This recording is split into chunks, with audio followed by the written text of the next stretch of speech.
On a tous des personnages de dessins animés, mangas, fiction favoris et on les aime tous pour plusieurs raisons, au point même de les classer dans de nombreuses catégories. Mais moi, j'ai une catégorie unique au monde, les professionnels. C'est quoi un personnage professionnel? Non, ça n'a presque rien à voir avec la définition originale. C'est plus complexe que ça. Pour moi, un personnage professionnel, c'est un personnage qui a fait une ou plusieurs actions uniques qui forgent le respect. Elle ne dure que quelques secondes, mais fort grave le respect. En plus, ils font ces actions sans se fatiguer, sans rien, avec un visage impassible. Ils friment presque. En gros, ils flex, ils sont nés pour flex. Et aujourd'hui, je vais vous en présenter 3. C'est parti, on peut commencer.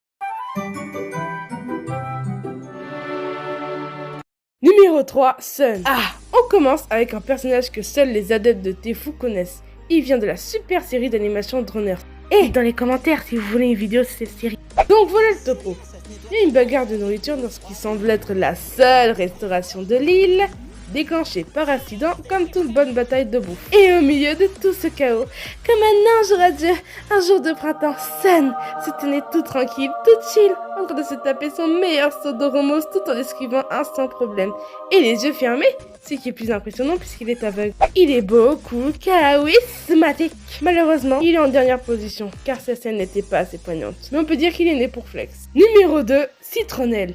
Ah là là, Citronnelle, la dada africaine, la chica latina, combinant mode, intelligence et style. Une vraie pro, surtout qu'elle a 2 scènes professionnelles. Oui, vous avez bien 2 scènes. 2 scènes professionnelles. Dans l'un des arcs narratifs de la dernière saison, waouh, ok, c'est un grand mot pour une série d'épisodes de 4 minutes. Elle a bien baillé Mimi Citron, qui est quand même sa meilleure amie. Sans même la regarder, elle a réussi à l'humilier 2 fois. Elle a galéré à allumer un feu, Citronnelle l'a fait en même pas 3 secondes. Elle voulait juste goûter une petite noisette. Non, chérie, on mange pas entre les repas. Éducation africaine, je vous dis. Elle a assuré, elle a géré, et tout ça en quelques secondes. Alors, ne plaisantez jamais avec elle. Numéro 1, Monsieur Chat. Dois-je vraiment le présenter? Il est juste professionnel dans tous les sens du terme. Et voici sa scène professionnelle.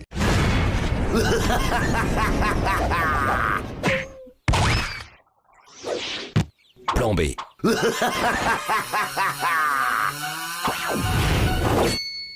C'est quoi ce délire? Alors en gros, dans cet épisode, Monsieur Chat essayait de tronçonner un œuf extraterrestre venu d'ailleurs, ce qui change de sa cible habituelle. Regardez-moi déjà cette qualité d'animation, c'est déjà l'un des points forts d'un personnage professionnel. Et le mieux, c'est que même s'il a raté la première fois, il a retenté. Bon d'accord, ça n'a toujours pas marché, mais les vrais flexeurs n'ont pas d'objectif précis.